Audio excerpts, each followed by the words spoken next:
One of the most common plant care questions I get asked is what plants can I have in low light homes? Because a lot of us don't have homes that we see on Pinterest and Instagram with floor to ceiling windows. A lot of us just have normal low light homes, right? I just moved to Florida and my home is actually extremely low light. I lived in New York. I had low light homes there too, right? But we all want a thriving indoor jungle, no matter what our lighting circumstances are. So today's episode is near and dear to my heart as it's something I'm currently going through. An episode all about how to embrace and love low light plants and all of the tips and tricks you need to know to make sure you're taking care of them.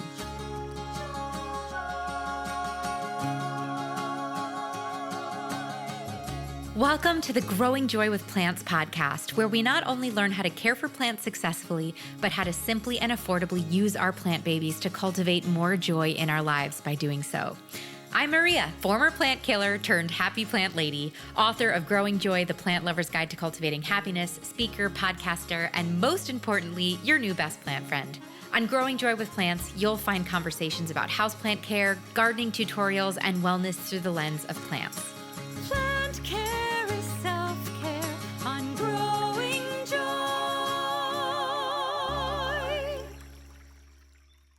Hello, plant friends. Welcome to Growing Joy with Plants. I'm Maria. I'm here to help you care for plants and grow joy while doing so. If you're new here, welcome. If you're a returning listener, welcome home. So happy to be a part of your plant parenthood journey and so excited to bring our 10th installment of the Growing Joy with Leaf Joy mini-series on this podcast. It's sponsored by Proven Winners Leaf Joy, and every episode, if you go back throughout the last couple of months, is all about Proven Winners Leaf Joy bringing amazing education to our community so that we know how to care for plants successfully after ideally purchasing some Leaf Joy plants. They are some of the best houseplants on the market. So robust. They have such amazing varieties, and I'm so excited to dive into a bunch of the different low light Leaf Joy plants that I've been growing over the last year in my home. But before that, we have to dive into what is a low light plant? What are the things that I need to know about caring for a low light plant? How do I select the right low light plant for myself? And after caring for low light plants in various low light homes for almost a decade, I've learned a couple of tips and tricks because there are specific things that you'll have to deal with in a low light scenario that you wouldn't deal with in a high light scenario. So we're going to dive into all of it. So number one, what even is a low light plant, right? I like to almost say, is a low light plant a real thing? A lot of people think a low light plant is a plant that thrives in no light. But for this, I have to sorrily say, no, every plant needs just a little bit of light, because if you think about how plants make their food, we've got to go back to middle school biology and remember photosynthesis. So plants use the energy of the sun to create their food through photosynthesis. So if light equals food for plants, no light equals no food for plants, and no food for plants equals very unhappy plants and probably dead plants. And we don't want any dead plants in your collection. So low light really means a low light tolerant plant, a plant that can thrive with just a little bit of light to make their food and keep getting on by. And the fabulous part is there's tons of amazing and gorgeous low light plants that you can fill your home with and have that thriving indoor jungle with a northern facing window. Okay, so now I want to share a hot take about low light plants with you. I think low light plants are some of the best houseplants on the market. And here's why. They are so versatile. When you buy a low light tolerant plant, it means that it tolerates low light, but many of the low light plants that we know and love actually love high light. So if you're gifting a plant to someone and you don't know their indoor environment, if you're a beginner plant parent and you're not sure what your indoor lighting environment is, or if you might just want to redecorate your home and move stuff around and want to be able to move your plants around, low light tolerant plants are amazing options for this, right? A snake plant is a great example of this. Snake plants are touted widely as the low light tolerant plant, right? They're like the plant that's super hard to kill. And you're totally right. I have put snake plants in extremely low light environments, arguably no light environments in my home, and they have just kept on growing and hung in there for me. However, on a recent trip to California, I was walking around and I noticed, oh my gosh, snake plants are used as hedging out here in full sun, and these snake plants are blooming. I've never seen a snake plant bloom indoors. And that's because snake plants are actually bright light tolerant. They love bright light. They'll flower in bright light, but they're low light tolerant, right? So if you have a snake plant or a low light tolerant plant that thrives in bright light as well, like a ZZ plant, You can put them in the low light areas of your home, but if you move or if you want to move stuff around, they also tolerate bright light. So it's super versatile. They're super versatile plants. A lot of them also tend to be drought tolerant. Some are not. We're going to go down that rabbit hole in a minute. But I just think low light tolerant plants are awesome, often the unsung heroes of the houseplant world, where we focus on, the bright light loving fiddly figs and ficus and, other plants that we've done deep dives on these podcasts in the Growing Joy with Leaf Joy series. We just needed to dedicate a whole episode to the low light plant and how beautiful they are.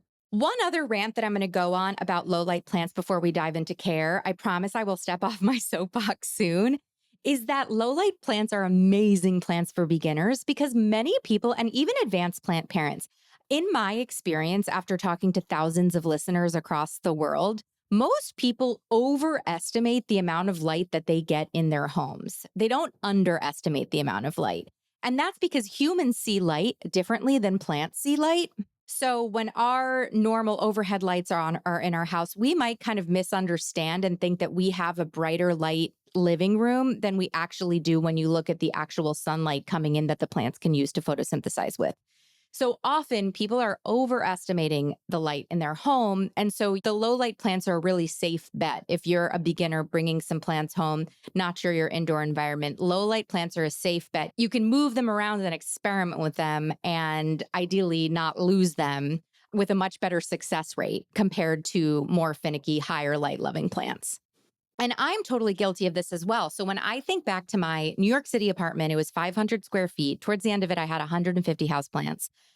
I greatly misunderstood my lighting environment, even well into my plant collection in that apartment. And that's because I had southern facing windows. And if you go back to the Growing Joy with Leaf Joy mini-series episode, Understanding Natural Light, you'll know that southern exposure windows are the highest amount of light that you could potentially get. And I had these big unobstructed windows that let tons of light into my room, but I only had southern facing windows on one side of my house. So as I walked away from those windows, when you move a foot from a southern facing window, you're already in medium light. And I was putting plants like 10 feet away from a window. That was low light territory, which I misunderstood as medium light territory because I was like, oh, well, I have southern facing windows. That would be okay. And I was putting things like orchids that need a lot of light in this very low light area. My Ripsalis was the only thing that really survived in that area because it's more low light tolerant. So anyway, I would have set myself up for more success if I had just started with low light plants, moved them around, and then realistically, a lot of those low light plants would have thrived in my brighter light conditions in my home as well. But we digress. I'm off my soapbox now. Low light plants are amazing. They come in a variety of shapes and sizes, and they also come in a variety of drought tolerancy. Is tolerancy a word? But there are low light plants for the mindful plant parent, someone who wants to be engaging with their plant a lot and probably watering it more frequently. And there are low light plant parents for low maintenance plant parents, people who really want to just water once a week or once every couple weeks and then get on with their life. And if you don't know your plant parent personality, I invite you to go to plantparentpersonality.com and take my plant parent personality test. I'll give you a curated list of low light plants perfect for your personality. So a few things when it comes to you bring your low light plant home, there are a few things I want you to keep your eyes out for. And don't worry, we're going to go into all sorts of amazing low light plants that you will enjoy in a few minutes. But once you bring your low light home, I want you to be aware of two things. Number one, with low light plants or with really any plant, it's really helpful to rotate your pots because plants will do this thing called phototropism and they'll lean their leaves to the light in order to get as much surface area exposed to the light as possible to get as much photosynthesis as possible, right? So plants will lean their leaves to the light and they'll almost grow towards the light. And sometimes if they grow a little too much towards the light, they'll actually tip over. And that's where plants start to get unruly. So the easy way to address this is just to every couple of weeks, every month, rotate your pot a quarter of a circle around, a quarter of the way. And that'll help the plant maintain homeostasis, I guess. It'll help the plant stay upright instead of leaning. I personally love witnessing this. In my last home, I had a western-facing window, and I noticed that all of the leaves of all of my plants would look towards the window. I thought it was so cool, particularly my Monsteras and my fiddly fig. And I really enjoyed just giving those pots a rotation, seeing the bald spots, right? And then watching those bald spots fill in as the plant moved. It's like this beautiful reminder that our plants are living things and they are moving and growing even if we can't see it. I just think that's really cool. And low light plants, or any plants really, are a great opportunity to teach us that lesson that they're always growing and we're always growing, even if we can't tell, even if we can't feel it sometimes. Another thing I would recommend, and once again, it's like I'm recommending this for low light plants, but I'm really recommending this for all light plants. Keep your plants' leaves clean. It's important for those leaves to be clean because if dust covers a leaf, oftentimes we're putting low light plants in corners or in like little darker areas that we're not spending as much time in. We're not paying as much attention to. So it's often a lot of low light plants get to be really dirty, like really covered in dust, especially if you have air conditioning or heating in your house, that's going to blow a lot of dust around your house. You want to keep the leaves clean so the dust doesn't interfere with all of the different processes that the plant is doing to stay healthy. So when it comes to picking the right low light plants for you, and frankly, these are also just like low light plants that I've had in my collection that I'm loving. Obviously, there's a million low light plants. I'm not going to name all of them. I'm going to go through some of the ones that I've really been enjoying, some that I've fallen in love with again recently that I totally hated in the past, but I've recently started falling in love with ferns. And it's shocking to me because I used to not be able to keep a fern alive. But anyway, we're going to move through the different types of low light plants based on their drought tolerancy. So once again, I highly suggest you take the plant parent personality test to understand what type of plant parent you are. And then based on that, it's easy to pick these low light plant options for you. Like I said, if you're a mindful plant parent, or if you're just someone who wants to really be engaging with your plants on a daily or weekly basis or every couple of days, and you want to be interacting with them and watering them more frequently so you get that kind of connection, for low light, ferns and prayer plants are going to be your pride and joy. I am having a love affair with ferns. I took a bunch of my plants and I put them out on my desk in order from most drought tolerant to least drought tolerant. And I have my collection of ferns. Plant friends, a year ago, if you told me I would have ferns in my collection, I would have laughed in your face. And now, because Proven Winners Leafjoy has sent me different varieties of ferns that I've never cared for, I cannot believe how much success that I'm having with them. And they're bringing me so much joy because ferns are so cool. Number one, ferns are also like some of the oldest plants on Earth in existence, right? Like that's just so cool. They're like living dinosaurs, but also they're so beautiful. And a lot of ferns add a really beautiful different dimension to your collection because their leaves are so different. So let's begin with, in terms of the fern that I guess that I've had that I've struggled a little bit with moisture, but is so beautiful. It's so worth it. The living lace Divana fern. It's a blue star fern. These leaves are literally like lace. They blow in the wind. They have these long, skinny stems with these gorgeous lime green leaves that have a bluish tint to them. They're so beautiful. Can you hear? I'm doing plant ASMR on this podcast. But the living lace Divana fern, it makes me so happy. It's the Phlebodium aureum, and the leaves are so gorgeous. And I love the blue hue of the leaves. Now, this plant is a little sensitive to humidity, so you will see some browning on the sides of the leaves if you don't give it enough humidity. Sometimes I've been known to just give them a little trim and it's been fine. Now, the true love affair that I'm having with ferns is bird's nest ferns. Never really had bird's nest ferns before, and they are thriving in my home. Number one, bird's nest ferns are so beautiful because the way their fronds come out of the middle of the plant and unfurl is just like so poetic and amazing. I absolutely love it. And their bird's nest shape is so beautiful. And once again, a different dimension to a plant collection. I also feel like because bird's nest ferns, like the fronds kind of sit on the top of the soil, I'm finding that the soil dries out a little bit slower because I think the fronds like help with the transpiration. And that helps me as more of a low maintenance plant parent. So they have the living lace Victoria, like your classic bird's nest fern. And then also my favorite bird's nest fern that I have from Proven Winners Leafjoy is the variety. It's called Hurricane. And it's that classic bird's nest shape, but the fronds like curl under in this like cyclone shape. And frankly, I just lived through two hurricanes in Florida. So that plant has taken new meaning. They recently just sent me a new fern that I'm very curious about because it's the cutest girl in the whole world. It's called the fern Twirly Whirly. It's a Nephrelopis.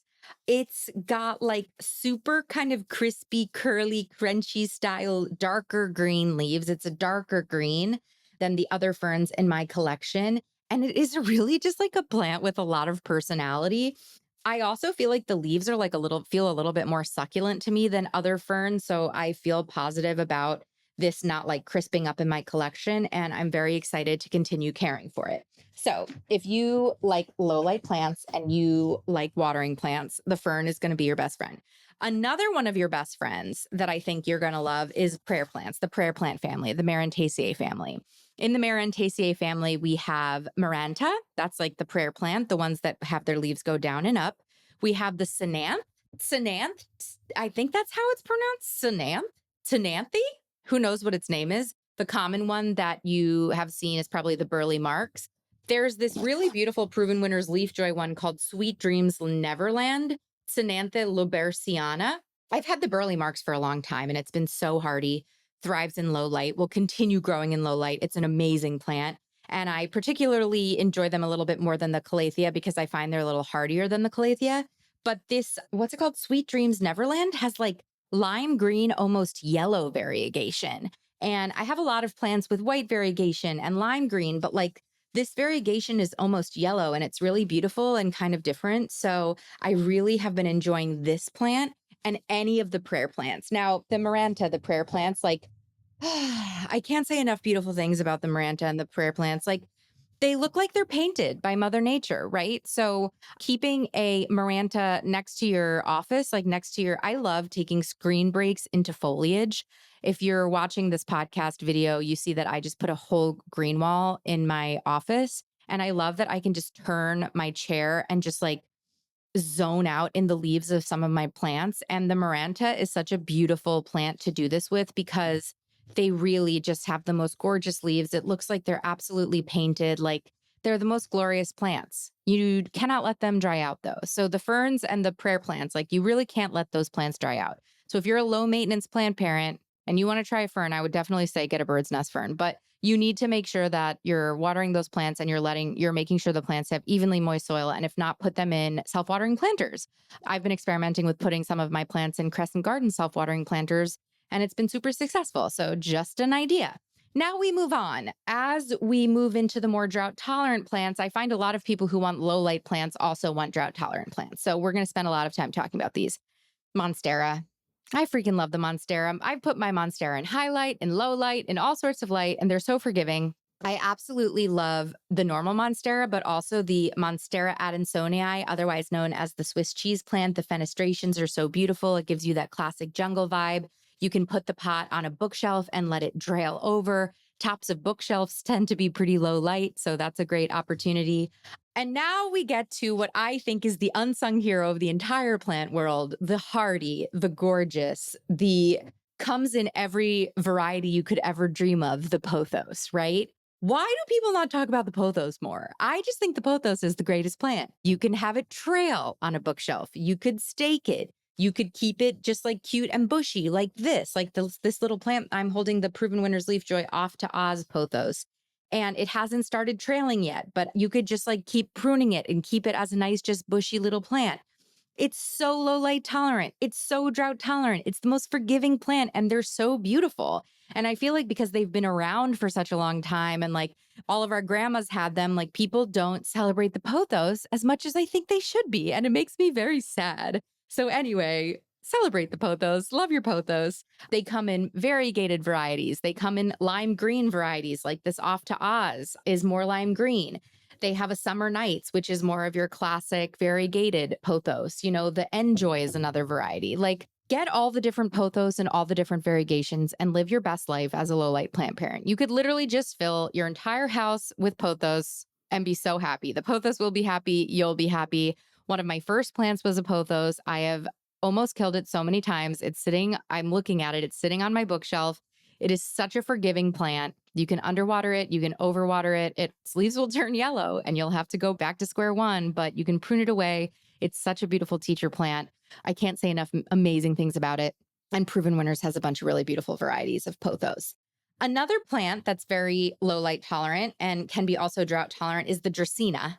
Dracaenas come in a bunch of different styles. I believe the snake plant now falls under the Dracaena as well. You often see Dracaenas also called corn plants. This is like a bird's nest Dracaena, the one that I'm holding that's really beautiful, but they come in all sorts of variegation, all sorts of varieties. A lot of people who ask me, I need a big plant for a low light area in my home.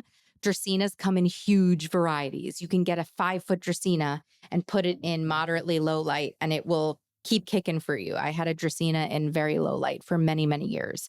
And then the other one that I wanted to tell you about is Philodendron. Talk about Philodendron has 400 different species, over 400 different species and varieties that you can bring into your home. Once again, you could fill your whole home with Philodendron. Philodendron's another one of those plants similar to the snake plant and ZZ plant where it tolerates low light, but it also thrives in high light, right? But if you find philodendrons that have that classic green leaf, like I believe Leafjoy has philodendron apple, they call it, as long as it's dark and it's not super variegated, it's going to do pretty good in low light to medium light. So plant friends, like you truly, the heartleaf philodendron is another one. Actually, the pothos that I have is half pothos, half heartleaf philodendron, the one I was just talking about that's been so forgiving to me. And it's just amazing. Like, it really is just amazing. Those heartleaf philodendrons can be so hardy. And the pothos and the heartleaf philodendrons, they have heart-shaped leaves. Who doesn't want a plant with heart-shaped leaves? Every time you look at it, you can have a moment of gratitude for yourself. We've talked about that before on the mini series and on this podcast. So if you're looking for low light plants, prayer plants, Marantaceae, ferns, Monstera, philodendron, pothos, Dracaena. The world is your oyster. Just because you have low light does not mean you can't have plants. There's a wild variety of plants. Another thing, if you have low light plants, Proven Winners Leafjoy has a line of plants called the H2O line. You'll see them at the garden center. They come in all different shapes and sizes of these glass vessels. The one that I'm holding, if you're listening and not watching, is this like beautiful little round glass with a cork in the top. There's a pothos in it. They have selected the most hardiest low light tolerant plants, and they're essentially growing them in water. And they're great for gifting because if you have people that you don't know what their lighting environment is, you don't know how they feel about soil, you don't know if they have a cat or a dog or a little kid that's going to knock their plants over, give them a Leafjoy H2O. It's like one of my most gifted things that I've given this year. I keep a few in stock actually for like last minute dinner invites as a hostess gift. But the Leafjoy H2O line, I highly suggest you checking out if you're into low light. If you're looking for like the most low maintenance, low light tolerant plant, any of the Leafjoy H2O plants is going to be a great option for you. All you have to do is refill the water and it'll last like probably through upwards of a year, if not more. I have heard of people growing the H2O that have been growing it for several years and they've been totally okay. So these are some plants that I think are wonderful. Like we said, ferns, prayer plants, Maranta, Monstera, philodendron, Dracaena. The world is your oyster. Pothos, the world is your oyster. Just because you have low light doesn't mean you can't have plants. You can have so many plants with low light conditions. Two other things I wanted to talk about. If you have no light, right? Because we didn't talk about no light. So like I said, no light equals no food equals dead plants. So a lot of people say like, I have a bathroom with no window, but I want to fill it with plants. Here are two options. Number one, supplement with a grow light. They make grow lights in every style at every price point on the market. You can go to the shop portion of my website. I have all the grow lights that I recommend. Pop a grow light in your low light situation, and then all of a sudden you have a highlight situation that you can put many low light tolerant plants or other plants. Corners tend to be really low light areas of homes because the window light basically like surpasses them. So I put these grow lights in my corners and I enhanced the light in my corners. And all of a sudden my corners were these highlight havens for plants when before they had almost no light. You could pop a grow light, they make grow bulbs. You could put them in a floor lamp or a desk lamp and all of a sudden, bam, you have light opportunity. If you also don't want to do that, but say you do have a bathroom situation, the H2Os are a great option. But also you can do like the swapping method. I don't know what it's called, maybe plant swapping method. So say you have two pothos, put one pothos in the room, the bathroom with no windows, and put another pothos on the windowsill or somewhere where it's getting light and photosynthesizing. And every 2 weeks, swap those two plants, right? So if you get two of the same plants, you can put one in the low light and one in the high light and just keep swapping them so that they get the opportunity to photosynthesize and make their food and then kind of live off of it. It's not ideal, but it's something that's worked. I've heard people do it. I don't have the capacity to remember to be swapping plants like that. So I would be a grow light person, but I wanted to give you two options if you have no light. But no matter what your home condition is, even if you're living in a basement and you got very little light, there are plants that will thrive in your home. So I hope that this episode helped. I am so thankful to Proven Winners Leafjoy for this episode and supporting the mini series. If you don't already know, Proven Winners Leaf Joy is growing some of the best plants on the market. They are growing them in this fancy schmancy European greenhouse. They're picking the best plant genetics. They have amazing varieties of plants. All the plants that I talked about today are from Proven Winners Leaf Joy. So when you go to your local garden center, ask for Proven Winners Leaf Joy or look for the Proven Winners Leaf Joy tag. And you can go to provenwinners.com and put in your zip code and find what garden center near you carries Proven Winners Leaf Joy. So thank you very much for partnering. I hope today's episode was helpful. No matter what your lighting conditions, grow plants and grow joy while doing so with this amazing variety of low light loving plants that I talked about today. I love you, plant friends. Until next week, keep growing joy. Plant friend, thank you for tuning in today. It means so much to me that I get to be part of your planty journey. If you like what you heard, make sure you're subscribed to the show so you never miss an episode. We have so many incredible interviews and solo episodes on incredible houseplant and gardening topics that you will not want to miss this year. And while you're over there in the podcast player subscribing, why don't you click over to the review section of Growing Joy with Plants and leave us a review. Reviews are tremendously helpful for the growth of the podcast, so thanks in advance. If you're looking for more opportunities to grow as a plant parent with Growing Joy content, we've got so many options for you.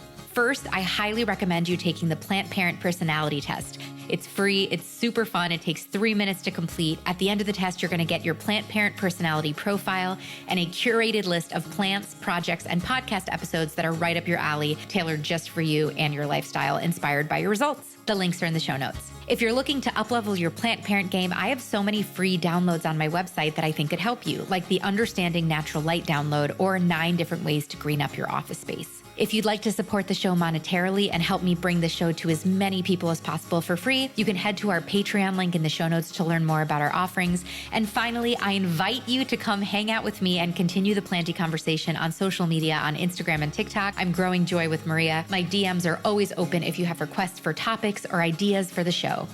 Thank you again for listening. It is truly my honor and delight to help you keep blooming and keep growing joy.